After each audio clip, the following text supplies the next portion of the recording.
Assalamualaikum warahmatullahi wabarakatuh. Perkenalkan, saya Esa Amanda Setiawan. Saya merupakan mahasiswa program studi Magister Ilmu Kesehatan Masyarakat Universitas Jember. Di sini saya akan menjelaskan tentang pengendalian integratif penyakit tropis dan agromedicine. Apa itu pengendalian integratif penyakit tropis dan agromedicine? Pengendalian integratif penyakit tropis dan agromedicine merupakan pendekatan atau pencegahan yang menggabungkan berbagai metode dan strategi untuk mengelola penyakit yang terkait dengan lingkungan tropis serta kesehatan masyarakat.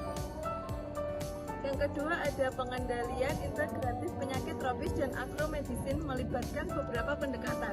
Yang pertama ada pencegahan. Pencegahan ini untuk memberikan edukasi masyarakat tentang penyakit, faktor, dan cara penyebarannya. Yang kedua ada vaksinasi dan pengobatan. Pengembangan vaksin dan pengobatan yang efektif untuk penyakit tertentu sangat diperlukan untuk mengendalikan penyakit pada manusia dan hewan. Yang ketiga yaitu pengelolaan lingkungan. Pengelolaan faktor seperti nyamuk serta penerapan praktek pertanian yang ramah lingkungan dapat membantu mengurangi penyebaran penyakit.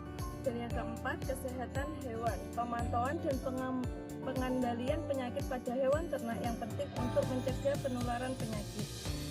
Penyakit yang sering terkait dengan penyakit tropis dan agromedicine. Yang pertama ada penyakit infeksi tropis seperti malaria, demam berdarah, Zika, dan leptospirosis. Ini seringkali disebabkan oleh faktor nyamuk atau bakteri yang menyebar di lingkungan tropis. Yang kedua ada penyakit zoonosis. Penyakit ini dari hewan ke manusia seperti Ebola dan beberapa jenis influenza. Yang ketiga ada penyakit saluran pencernaan seperti kolera, demam tifoid, dan parasit usus. Juga sering terjadi di lingkungan tropis. Dan yang terakhir, yang keempat, ada penyakit yang terjadi di lingkungan. Penyakit ini seperti kulit dan bakteri karena keadaan lingkungan yang buruk. Selanjutnya, penyebab terjadinya penyakit di lingkungan tropis dan agromedicine ada beberapa faktor. Yang pertama yaitu faktor lingkungan, sanitasi, perubahan iklim, kelembapan, faktor nyamuk yang dapat menyebabkan peran penting dalam penyebaran penyakit tropis. Untuk selanjutnya yaitu penyebab utama masalah agromedicine juga sangat beragam. Yang pertama yaitu infeksi mikroba pada tanaman atau hewan, yang kedua ada kekurangan nutrisi, dan yang ketiga bisa menjadi penyebabnya yaitu penggunaan pestisida yang berlebihan. Untuk selanjutnya, tahap pencegahan pada penyakit-penyakit tersebut ada 4, yaitu yang pertama pencegahan primordial. Pencegahan primordial yaitu menghindari terbentuknya pola hidup sosial, ekonomi, dan kultural yang mempunyai kontribusi untuk meningkatkan penyakit. Yang kedua ada pencegahan primer. Upaya pencegahan ini diperlukan saat proses penyakit belum menyebar. Jadi tujuannya untuk supaya proses penyakit tersebut tidak terjadi. Untuk yang ketiga yaitu upaya pencegahan sekunder. Upaya pencegahan yang dilakukan saat proses penyakit berlangsung namun belum timbul tanda atau gejala pada penderita.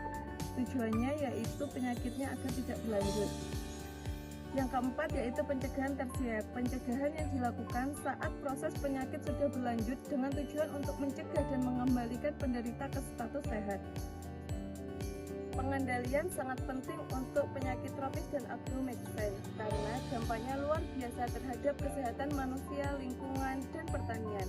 Penyakit tropis sangat membuka beban kesehatan yang signifikan dengan potensi untuk mengukur secara cepat dan mempengaruhi banyak orang.